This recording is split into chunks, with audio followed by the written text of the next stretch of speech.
So 1 month ago, the GoPro Hero 13 Black was released. Over the course of that month, I've had a bunch of scenarios where I was actually able to test it versus the GoPro Hero 12 Black. So I thought I'd make a video just comparing the two cameras and talk about the biggest differences when you're actually out there using it. Whether this is your first GoPro ever or you're a pro, I'm gonna basically just break down all the biggest differences between these two cameras just to help you make a better decision on which one you want to buy.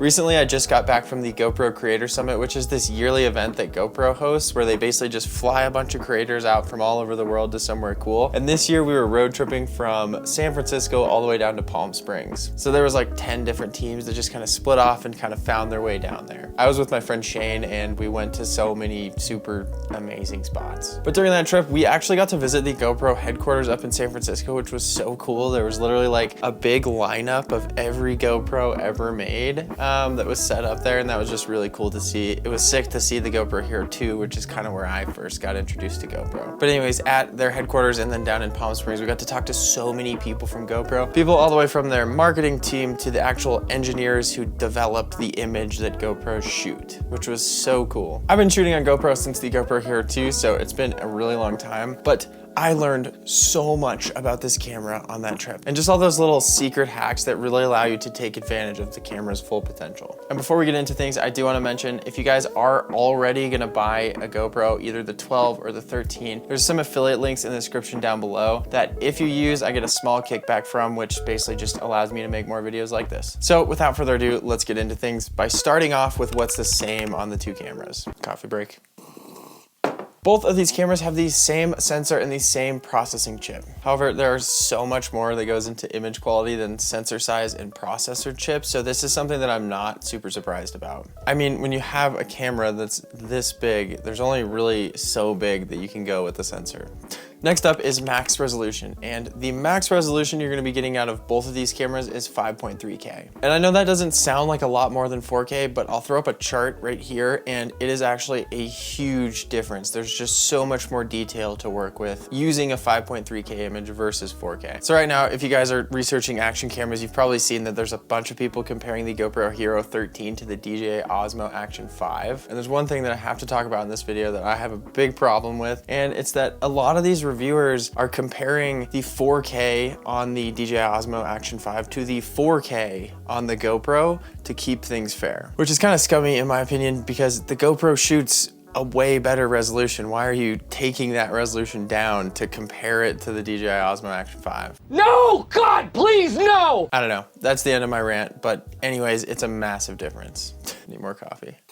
Aspect ratio is also the same with one small exception that I'll talk about later on in the video, but the aspect ratio is 8:7, which makes it super nice for shooting horizontal and vertical videos at the same time, depending on how you crop them. I think that's one of the biggest selling points for the GoPro for me, especially nowadays that so much video is focused on vertical stuff for social media, but also it's really nice to have a horizontal version. All right, so the last thing that's the same are the modes. So you can still shoot things like time lapses, star trails, and all those other really cool modes that just kind of make the GoPro stand out and just be really fun to shoot on. By the way, if you've never messed around with the mode called star trails, I highly recommend it.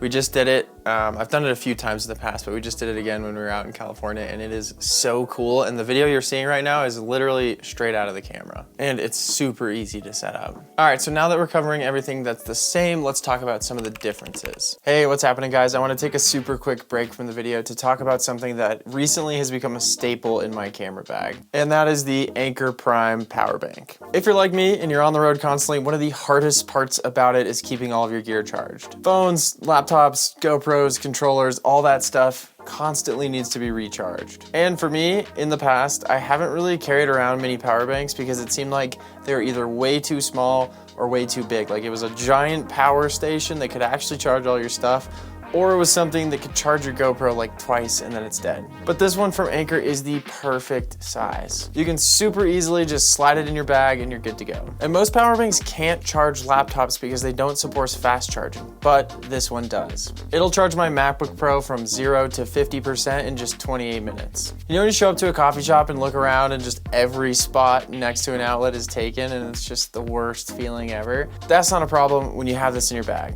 And while you're charging your laptop, you can also charge your phone, GoPro, whatever, simultaneously. And when it is time to bring the power bank back and charge it, you can charge it insanely fast via USB-C. It'll go from 0 to 100% in just 37 minutes. They also offer this super rad wireless charging dock where you can just come home, set the power bank down, and you're good to go the next day.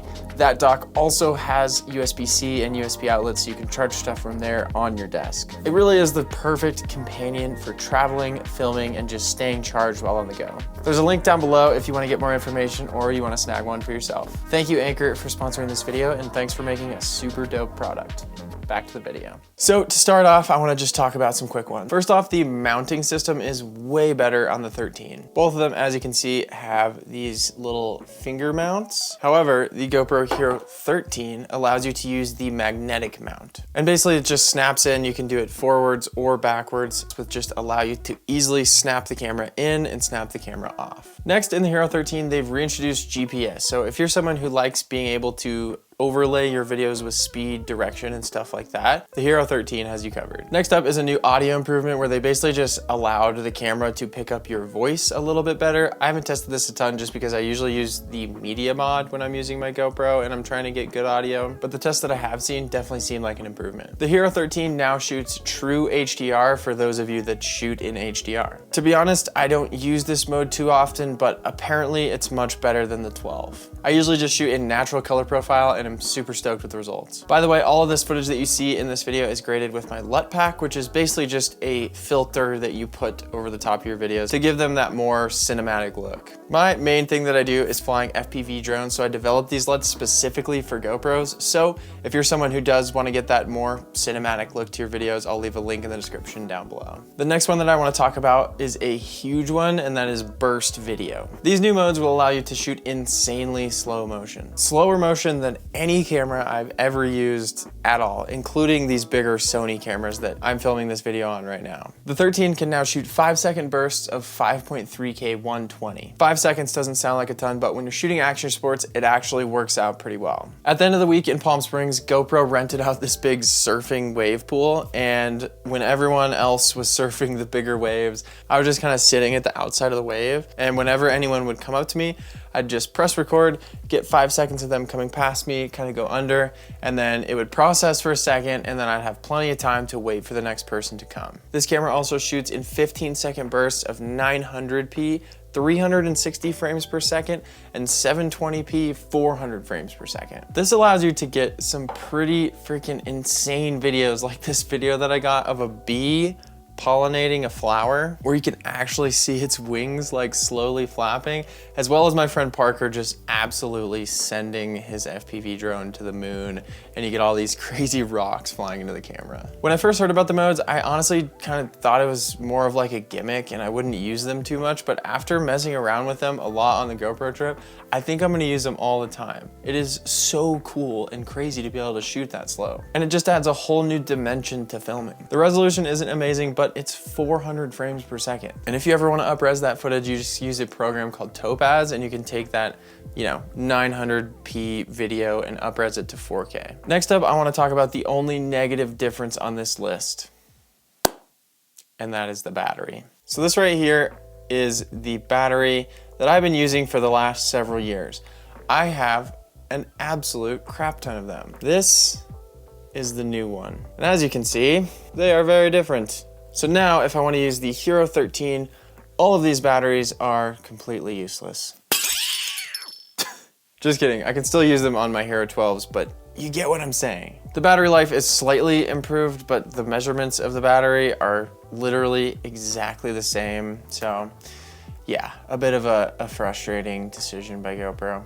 on that. All right, we're done with the negatives. Let's get back to the positives. Next up, let's get into what arguably is the biggest upgrade on the new 13, and that is the new HB series lenses. There's a macro lens, a new ultra wide lens, a set of ND filters, and an anamorphic lens. All of the new lenses on the Hero 13 have this pretty little blue button that means they auto detect. So as soon as you screw them into the camera knows exactly what lens that is and adjusts settings accordingly. First off, let's talk about the macro lens, because this was one that I messed around with a ton on the trip and had a really good time using. So essentially all GoPros in the past, including the GoPro Hero 12, are fixed focus. So if you have something super close up to the camera like that, it's not gonna focus on it. So it'll keep focus on the background, but anything up close, it just doesn't ever make that jump to focus.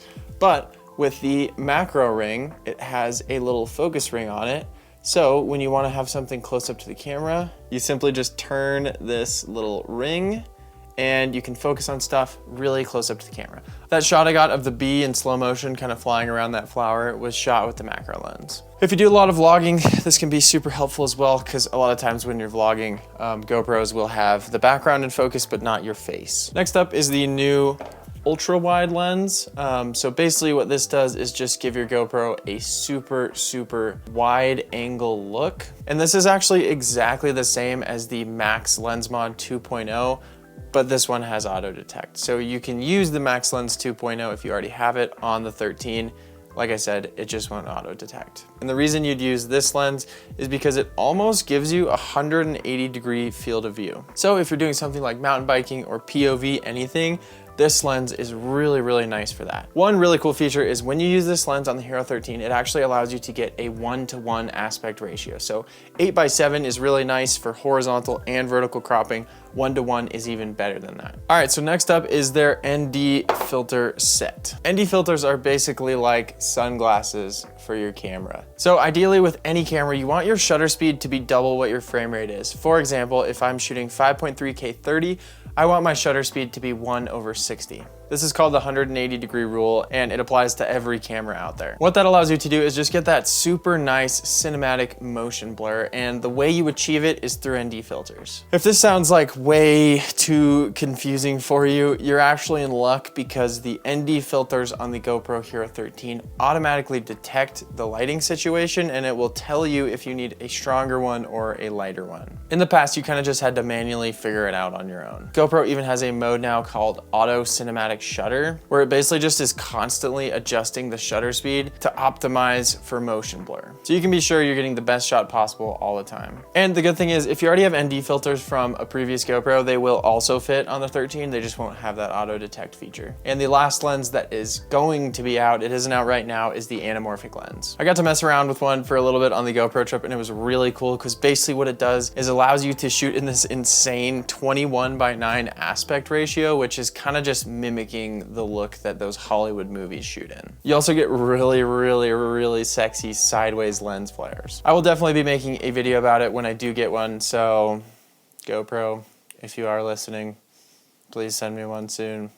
The last thing I want to talk about is price difference. The GoPro Hero 12 comes in at $349. In some cases, I've seen it as low as $299. And then the GoPro Hero 13 Black comes in at $399. So in conclusion, which one should you get? Both cameras are at the top of the action camera market, and whatever camera that you end up with, you're gonna be super happy with it. If you're someone who wants to save a little bit of cash and you're not really worried about using any of the extra lens attachments or slow motion burst modes, the everyday footage that you're gonna be getting out of both of these cameras is gonna be really similar. So I'd recommend going with the Hero 12. If you already have a Hero 12 and are thinking about upgrading, use the Hero 12 until you really feel like you're missing out. If that moment is right now, then definitely go ahead and upgrade. But if you're someone who thinks you'll use the macro lens, you want the ease of use of the auto detect ND filters, and you want to mess around with all the new burst slow motion modes, the Hero 13 is probably for you. Even if you don't get the lenses right away, I think the price difference is small enough to where it's worth just getting the 13. And then down the line, when you do feel like you have enough money for the lenses, then go ahead and pick those up. As always, thank you guys so much for checking out this video. I know there's so many YouTubers out there with so many different opinions, so I just really appreciate you spending your valuable time with me.